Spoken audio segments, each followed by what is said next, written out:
Σας, Minecraft Λευτέρης, και σήμερα θα κάνουμε ένα άλλο βίντεο που είχα πει και στο προηγούμενο ότι θα δείξω και τα υπόλοιπα παιχνίδια PlayStation και να μου πείτε αν θέλετε να παίξω και από αυτά στα comments ή στο σχολείο ή στο Viber ή όπου να είναι, και θα τα δείξω, ωραία, και σε άλλο βίντεο θα κάνω τον εξοπλισμό.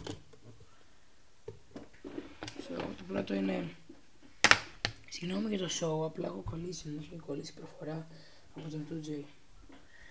Πάμε το PES 2011, το ίδιο με το 13, το ίδιο με το 13, αλλά πώς να το πω, το 13 είναι πιο καινούργια έκδοση. Buzz, παγκόσμιο quiz, είναι με ερωτήσεις, και όπως λέει εδώ πέρα πετούνται κουδούνια Buzz, αυτά εδώ πέρα πράγματα θα τα δείξω και στον εξοπλισμό και θα σας δείξω εκεί πέρα πώς δουλεύουν. Μετά είναι PES 2012, το God of War 4, το 4, ναι, εδώ, το God of War 4, ξανά κανονικά πρέπει να είναι το God of War 1 και 2, αλλά μου το έσπασε μικρός μου αδερφός, γι' αυτό έχω βάλει μέσα το what, sorry, αυτό είναι το 4, το άλλο είναι το 3 μέσα. Το 4 το πήρα μεταχειρισμένο και δεν είναι θήκη. Όχι, αυτό. What? Αυτή εδώ πέρα είναι θήκη για το 3, συγγνώμη. Έχω μπερδευτεί λίγο. Δεν τα έχω πιο πολύ με τα God of War.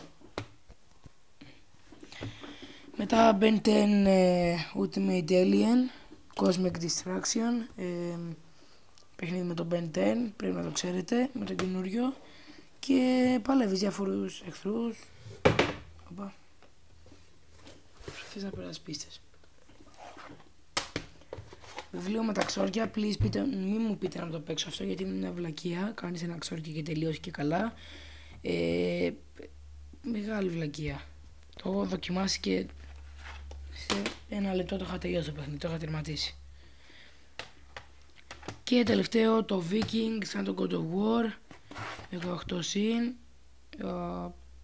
Παλεύει διαφορά τέρατα. Όμως αυτό για κάποιο λόγο δεν δουλεύει, το έχω πάρει από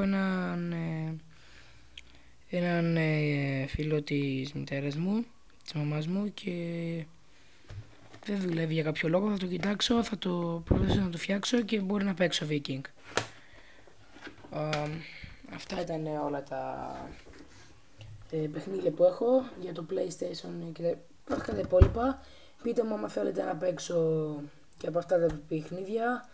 Και θα κάνω και άλλο βίντεο για τον εξοπλισμό. Ετοιμάζω το βίντεο καραόκε και γεια σας!